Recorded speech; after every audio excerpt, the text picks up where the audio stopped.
అందరికీ నమస్కారం. Welcome to my channel diabetic challenger. ఇవాళ నేను ఒక మంచి రెసిపీతో మీ ముందుకు వచ్చాను. ఇప్పటివరకు ఎవరైతే నా ఛానల్ సబ్స్క్రైబ్ చేయలేదో కింద ఉన్న సబ్స్క్రైబ్ బటన్ ఖచ్చితంగా నొక్కండి. దాని పక్కన ఉన్న బెల్ సింబల్ నొక్కితే నేను చేసే కొత్త వీడియో నోటిఫికేషన్స్ అన్నీ మీకు వస్తాయి. ఈ వీడియో కనుక మీకు నచ్చితే లైక్ చేయండి, షేర్ చేయండి, కామెంట్ చేయండి. ఇవాళ మనం ఒక మంచి రెసిపీ చేసుకోబోతున్నాం.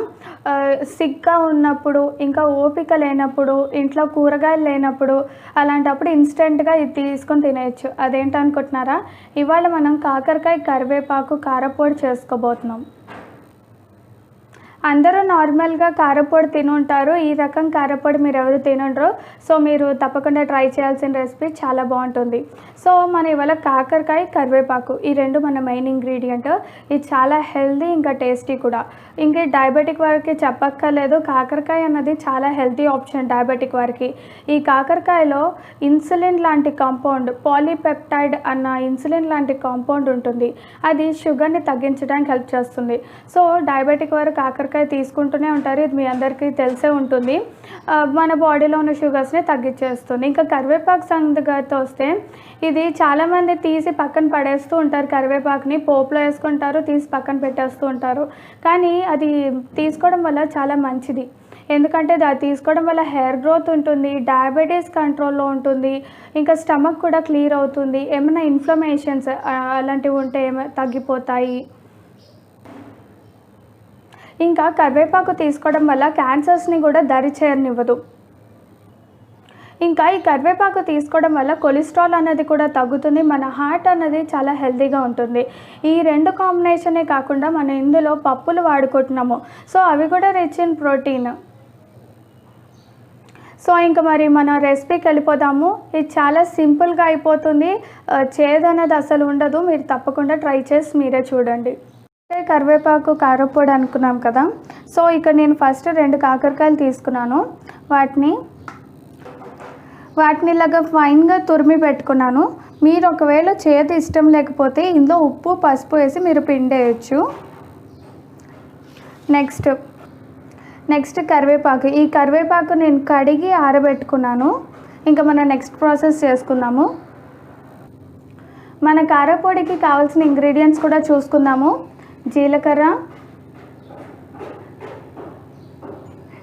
మినప్పప్పు, కొన్ని మెంతులు, శనగపప్పు, ధనియాలు, కొంచెం చింతపండు, నువ్వులు, ఎండుమిర్చి, కొన్ని మిరియాలు కూడా తీసుకుంటున్నాను. రుచికి సరిపడా ఉప్పు, కొంచెం వెల్లుల్లిపాయ రేఖలు కూడా తీసుకుంటున్నాను. ఇది ఒక రకంగా డయాబెటిక్ వారికనే కాదు, అందరికీ ఒక ఇమ్యూన్ బూస్టర్కి కావాల్సిన పదార్థాలన్నీ మనం ఇక్కడ తీసుకున్నాము. ఇంకా మనం మన పొడి చేసుకోవడానికి నెక్స్ట్ ప్రాసెస్లోకి వెళ్ళిపోదాం. మనం ముందుగా ఒక కడాయి తీసుకోవాలి. అందులో కొంచెం ఆలివ్ ఆయిల్ వేసుకుంటున్నాను. ఇప్పుడు ఆయిల్ వేడెక్కింది కదా, అందులో కొన్ని మెంతులు, పచ్చిశనగపప్పు,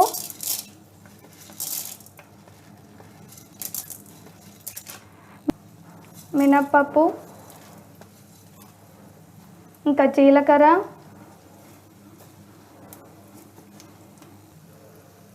ఇవన్నీ ఫస్ట్ వేయించుకోవాలి. ఇది స్లో ఫ్లేమ్ మీద చేసుకోవాలి, లేకపోతే మన పప్పులు అనేవి మాడిపోతాయి. ఇది ఇంకా లైట్గా వేగింది కదా, ఇందులో కొన్ని ధనియాలు, వీటిని కూడా వేయించుకుందాము. ఇవి కూడా వేగిపోయాయి కదా, ఇందులో నువ్వులు వేసుకుందాము. నువ్వులు మంచిగా చిట్టుపట్టలాడాలి. నువ్వులు కూడా వేగాయి కదా, ఇప్పుడు ఇందులో కడిగి ఆరబెట్టుకున్న కరివేపాకు వేసుకోవాలి.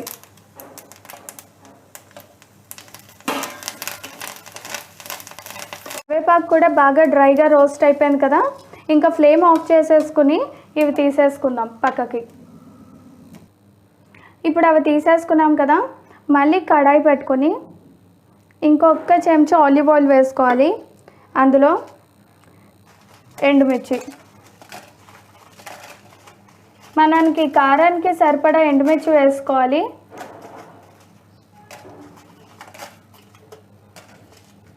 వీటిని కూడా బాగా వేయించుకోవాలి. వీటిని కూడా ఎర్రగా అయ్యేదాకా వేయించుకోవాలి. ఇంక ఇవి వేగిపోయాయి కదా, ఇప్పుడు మనం స్టవ్ ఆఫ్ చేసేసుకుందాం. వేయించి పక్కన పెట్టుకున్నాం కదా, ఇప్పుడు మళ్ళీ కడాయి పెట్టుకుని కొంచెం ఆలివ్ ఆయిల్ వేసుకుందాము. అందులో ఇప్పుడు మనము తురిమి పెట్టుకున్న కాకరకాయని వేసుకుందాం.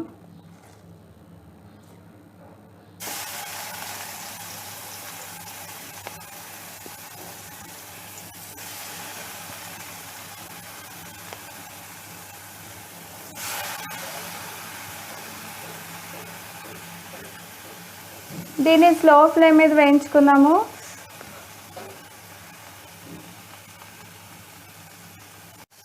ఈ కాకరకాయ అన్నది బ్రౌన్గా అయ్యేదాకా వేయించుకోవాలి. ఇది ఎంత బ్రౌన్గా అయితే అన్ని రోజులు నిల్వ ఎక్కువ ఉంటుంది మన కారపొడి.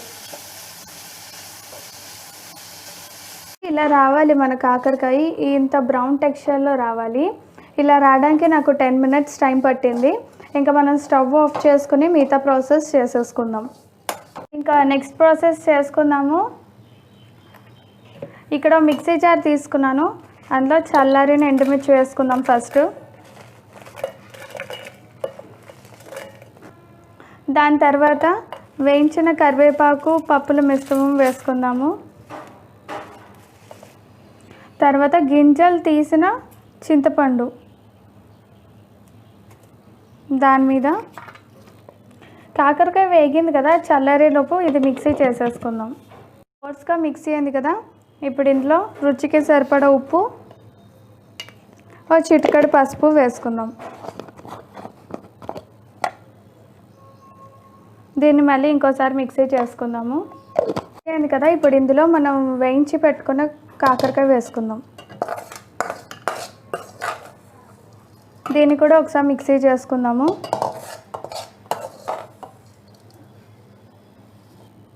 ఇందులోనే వెల్లుల్లి కూడా వేసుకుని ఒకసారి మిక్సీ చేసేసుకుందాం.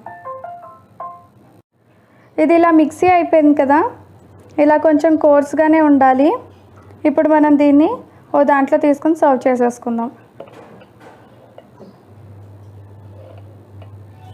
ఇప్పుడు మనం దీన్ని సర్వ్ చేసుకుందాము. ఇది ఒక ఎయిర్ టైట్ కంటైనర్లో పెడితే నిల్వ ఉంటుంది.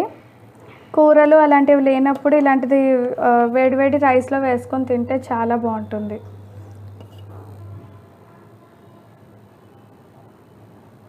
చూసారు కదండి ఎంత క్విక్గా అయిపోయిందో మన కాకరకాయ కరివేపాకు కారపొడి. ఇది ఒక ఇమ్యూన్ బూస్టర్లా కూడా పనిచేస్తుంది, ఎందుకంటే ఇందులో మనం వాడుకునే ఇంగ్రీడియంట్స్ అటువంటివి. ఇందులో మనము మిరియాలు వాడుకున్నాము, ఇంకా కొన్ని జీలకర్ర వాడుకున్నాము, ఇలాంటివన్నీ మంచిది హెల్త్కి. ఇంకా ఇందులో నువ్వులు కూడా వాడుకున్నాము, అది ఫైబర్ కాబట్టి ఆ రకంగా కూడా మంచిదే. మీరు ఒకవేళ డయాబెటిక్ కాకపోతే మీరు వేడివేడి అన్నంలో కొంచెం నెయ్యి వేసుకొని తినచ్చు. డయాబెటిక్ వారైతే మిల్లెట్స్ని ఉడికించుకొని రైస్ లాగా దీన్ని కలుపుకొని తినచ్చు. ఇడ్లీలో దోశలో చాలా బాగుంటుంది.